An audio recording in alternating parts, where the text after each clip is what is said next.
मुलाला घडवण्यासाठी खरं तर काय लागतं? आपण आज फक्त अभ्यासक्रम नाही बघणार. नाही, आपण बघणार आहोत एक संपूर्ण आराखडा, एका मुलाच्या सर्वांगीण विकासाचा एक डिटेल ब्ल्यूप्रिंट. आणि हाच आजच्या आपल्या विश्लेषणाचा मूळ प्रश्न आहे. आपण नेहमीच्या शिक्षणाच्या कल्पनांच्या पलीकडे जाणार आहोत आणि एका नव्या दृष्टिकोनातून या सगळ्याकडे पाहणार आहोत. आणि हेच ते उत्तर आहे. हा शैक्षणिक आराखडा आजच्या आपल्या चर्चेचा केंद्रबिंदू. चला तर मग याच्या आत डोकावून पाहूया की यात नेमकं काय आहे. तर कुठल्याही बांधकामाची सुरुवात पायापासून होते, बरोबर? तसंच मुलांच्या विकासाची सुरुवात होते ती सर्वात मूलभूत कौशल्यांपासून. चला तिथूनच सुरुवात करूया. ओके, आता हे बघा, हात धुणं किती साधी रोजची गोष्ट वाटते नाही का? पण या अभ्यासक्रमात फक्त हात धुवा असं सांगून थांबत नाहीत, तर मुलांना त्यामागचं महत्व कळतंय का हे पाहिलं जातं. इथे बघा ना, सुरुवातीला मुलाला कदाचित मदत लागेल, तिथपासून ते हात का धुवायचे हे समजण्यापर्यंत आणि शेवटी हात धुण्याच्या सगळ्या पायऱ्या स्वतःहून सांगण्यापर्यंत हा प्रवास मोजला जातोय. तर स्वतःची काळजी घेणं हा झाला पहिला टप्पा. पण शिक्षणाचे थांबत नाही. आता आपण वैयक्तिक कौशल्यांकडून सामाजिक आणि पर्यावरणाबद्दलच्या जबाबदारीकडे कसं वळतो ते पाहणं इंटरेस्टिंग ठरेल. आता ही गोष्ट तर खूपच इंटरेस्टिंग आहे. वर्ग स्वच्छता. आपल्याला वाटेल की हे तर साधं काम आहे, पण नाही. इथे उजवीकडे बघा, मुलाचा प्रवास कसा होतोय. आधी फक्त स्वच्छतेची ओळख होते, मग ते कामात मदत करू लागतात आणि शेवटचा टप्पा काय, तर स्वतः पुढाकार घेऊन इतरांनाही प्रेरित करतात. म्हणजे एका छोट्याशा कृतीतून थेट लीडरशिप स्किल्स पर्यंतचा प्रवास. कमाल आहे ना?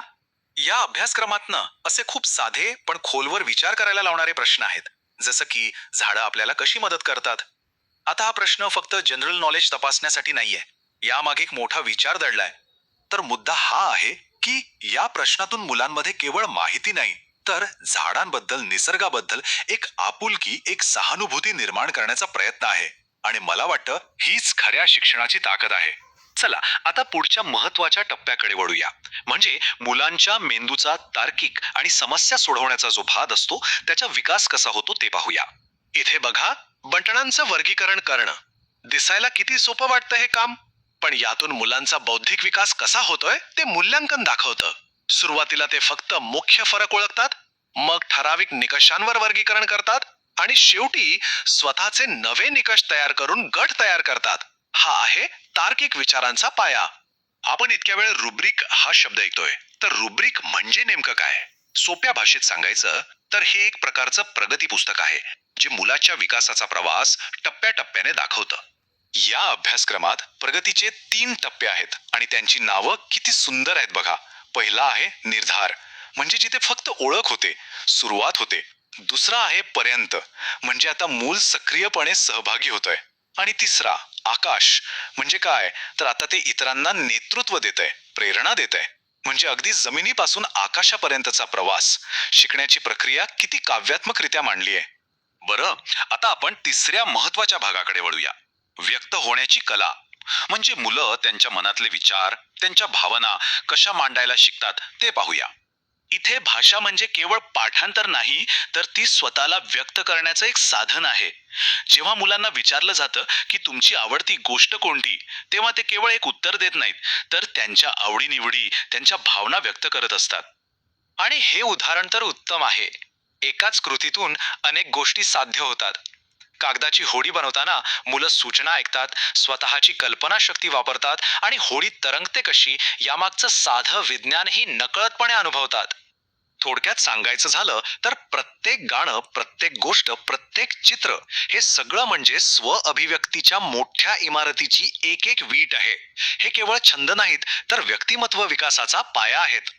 आणि आता आपण येतोय शेवटच्या आणि माझ्या मते सर्वात महत्वाच्या भागाकडे, जी एक गोष्ट या सगळ्याला एकत्र बांधून ठेवते.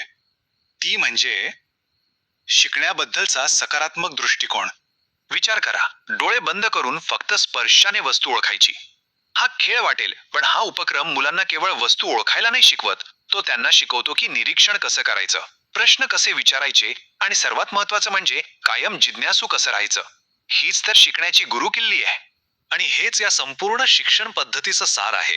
ध्येय फक्त मुलांना माहिती देणं नाही, तर त्यांच्या मनात अजून जाणून घेण्याची इच्छा निर्माण करणं हे आहे. तर हे सगळे घटक जेव्हा एकत्र येतात, शारीरिक विकास, सामाजिक जाणीव, बौद्धिक वाढ, सर्जनशीलता आणि या सगळ्याच्या मुळाशी असलेली आयुष्यभराची जिज्ञासा, तेव्हा एक परिपूर्ण पहिलीतला विद्यार्थी घडतो. तर हा तर झाला पहिलीच्या विद्यार्थ्याला घडवण्याचा एक आराखडा. पण हा आराखडा आपल्याला एका मोठ्या प्रश्नाकडे घेऊन जातो. जर हे एका विद्यार्थ्यासाठी आहे, तर आपल्या शिक्षणाच्या भविष्याचा आराखडा कसा असायला हवा? विचार करा, या सर्वांगीण दृष्टिकोनाचे परिणाम किती दूरगामी असू शकतात. खरंच हा एक विचार करायला लावणारा प्रश्न आहे.